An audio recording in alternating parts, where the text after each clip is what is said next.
What is up guys, so we're going to be doing a Kozmo deck profile here, and it's been a while since I last did a Kozmo deck profile, but at the same time I've been looking all over YouTube and I haven't been finding any recent Kozmo deck profiles lately, and I find that to be really odd because Dark Destroyer is now at 3, so I figure Kozmos would have more of a spotlight in the format. But unfortunately, I don't really see that too often, so I figure I might as well put up my own style of Kozmos here. With the 3 Kozmo Dark Destroyers. So yeah, let's just get on with this deck profile. So starting off the bat, we are going to play 3 copies of Dark Destroyer. I am sorry that I have a gold, I'm trying to replace it, but right now it's just a $40 card, so I'll just have what I have right now. But 3 copies is definitely a mandatory thing here. I can't imagine playing any less of it. We are playing 1 Dark Eclipser. I still like this card for the fact that it can negate trap cards, and it's not limited to once per turn. As long as you have Kozmos in the graveyard to pay the cost, then it's definitely really nice there. So ultimately, it works pretty well against Altergeist here most of the time. We're also playing a Forerunner. Again, just another level that's different to all of these other ones. I want to play at least 1 copy of a Kozmo from a different level, particularly the ships. That way I could actually just float into the lower ones, and it definitely works really well there. But Forerunner, some people I've even seen bumping it up to 2 copies as well, so definitely a really good choice to play here. For the level 6, we're playing Landwalker. I find this to be a little bit more interesting than Dogfighter, because this one goes for more attack rather than defense with Dogfighter. At the same time, we're not playing the virus engine anymore. As a result, we don't really need the Dogfighters to actually focus on this whole build up or anything like that. This one has a different style of protection. For level 5s, we're playing 1 Dark Lady. I wanted to fit in 2 because monster effects are definitely really relevant now. But I think playing 1 for now is okay. I mean, it's not too big of a deal. Again, I've also dropped the copies of Slip Rider down to 2. I wish I could play a 3rd copy, but you know, you want to play more Dark Destroyers. I think it's definitely better. For level 4s, we're playing the Wicked Witch. I choose this over Good Witch simply because it could keep paying 1,000 to... Well, it only pays 1,000 and it's protected for the end of the turn, so it's not bad at all. 1 copy of Farm Girl. I wish I could play 2 again, but for this particular case, she's not really the main focus anymore, so I think 1's definitely good enough here. We're playing 2 Strawman. Again, it's not too bad. You could just bring out any of these from the Banished Zone, so definitely a great way to recycle there. And of course, we are playing 3 copies of our Tin Can, obviously the one that starts you off with the combos and everything like that. As long as you get into it at the opening hand, I think you're all good. But aside from that though, I am not playing Sword Troopers. I figured it didn't really fit in this particular build. This is a pure variant of Kozmos, and I will be making a Fire King variant of it as well, which actually focuses more on Sword Troopers and Dogfighters. But for now, this is the pure build of it. 10 things off with monsters, we are just playing 3 copies of Ash Blossom. I feel like there's some things that we just have to play in the deck, and I feel like Ash is definitely worth playing to actually slow down the opponent as much as possible. So playing 3 copies of it, you don't have to play it, but at this point it's a common, so there's really no excuse to not play it in the deck. Alright, so onto spells, we're playing 3 copies of Cosmotown. Obviously, it's just really amazing. If it's destroyed, you can just search out more anyway, so it's really nice there. Playing the 1 E-Telly, because again, we have a bunch of pilots. Playing 2 copies of Limiter Removal. I wanted to play 3, but I figure 2's enough. Most of the time, you're gonna OTK your opponent with the Limiter Removals, and I think it's definitely one of the most effective decks to actually use Limiter Removal. You'd think it would be better in Cyber Dragons, but no, in Kozmos it works perfectly. The reasoning, there's no doubt your opponent is going to guess wrong. So with reasoning, you're basically getting a free summon here. Of course, being able to float into things, it's easy for your opponent to just stop them. As a result, you gotta stop them as well. So I'm playing 3 copies of Called by the Grave merely for the protection here. It's not limited to once per turn, so I definitely think it's really well worth playing 3 copies of in here. Dropping down Allure of Darkness to 2, I figure we are playing a mix of light and darks, and we're also playing Ash now, so there isn't as many darks as you might expect, and as a result, I've decided to just drop Allure to 2. Not really a mandatory thing anymore.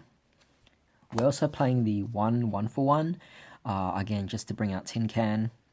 And we are also playing 2 copies of Cosmic Cyclone because some spells and traps are just really annoying. I want to get rid of them, and most spells can't be recycled if banished anyway. So, yeah, it's not bad at all. Definitely works most effectively against Altergeist. Sometimes it works against the Mech Knight as well. Specifically Mech Knight Invoked, when they activate the Magical Meltdown, that's definitely a really annoying card, so Cosmic Cyclone definitely works. Every combo that pretty much goes for the World Legacy Guard Dragon spell as well, to revive the monsters, Cosmic Cyclone also works against that. To end things off with spells, we're playing 1 copy of Dark Hole. I figure Dark Hole is a better choice than Raigeki simply because your Kozmos can float into other ones, and you're able to develop more combos off that anyway. So definitely is something I prefer to play, but if you want to play Raigeki, then go right ahead. It's not a big deal. As for spells, we're just playing 3 different spells, but we're playing 6 copies. So we're playing Cosmojo, 2 of them. I felt like, it was cool to play 3, but overall it is a card that you still have to set. So I wanted to minimize as many trap cards as possible in this deck because playing reactively rather than proactively, it's just not the kind of thing I want to do in this particular format. I feel like this format's really fast, and if you're just waiting to draw into these trap cards just to set them, you're just playing a slow game here and you're going to struggle. 2 copies of Call of the Haunted because it's just a really amazing card. If your opponent tries to destroy it, then you can chain it, bring back one of your ships, and then float because it gets destroyed. So definitely a really nice card. I did mention that I wasn't playing the viruses anymore, but I was specifically focusing on Full Force Virus here. But in this case, I am still playing 2 copies of Eradicator. I feel like this card is definitely still a very relevant card. Definitely stops Trickstars, definitely stops Poltergeist, definitely stops a bunch of different kinds of decks, even, Invoked, which I'm surprised to see that they're still being played, but they are being played with Mech Knights, and I just encountered them a lot this particular format, so I figure Eradicator is definitely well worth playing here. Alright, so onto the extra deck, we're playing 1 copy of Topologic Bomber Dragon. Definitely a really nice card I've been incorporating into this deck, simply because the fact that you float and you bring out and then Bomber just keeps destroying the field over and over again.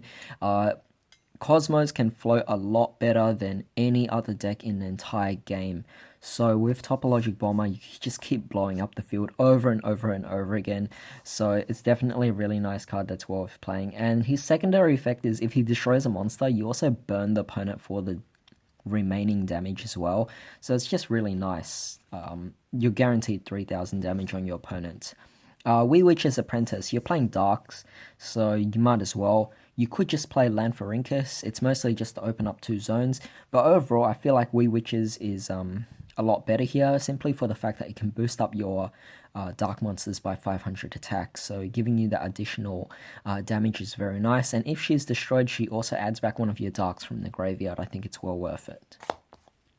Linkuriboh, because we have Kozmo Tin Can, we don't need 3 Kozmo Tin Cans in the game. We're playing 3 because we need the consistency. However, in the late game, when we draw into it, it's really going to start becoming a dead card. As a result, you want to have an option to go into Linkuriboh. As for the XCs, we're playing Gaia Dragon because we could easily just rank up from a rank 5 into this, so really easy there. We're playing 1 Tiras.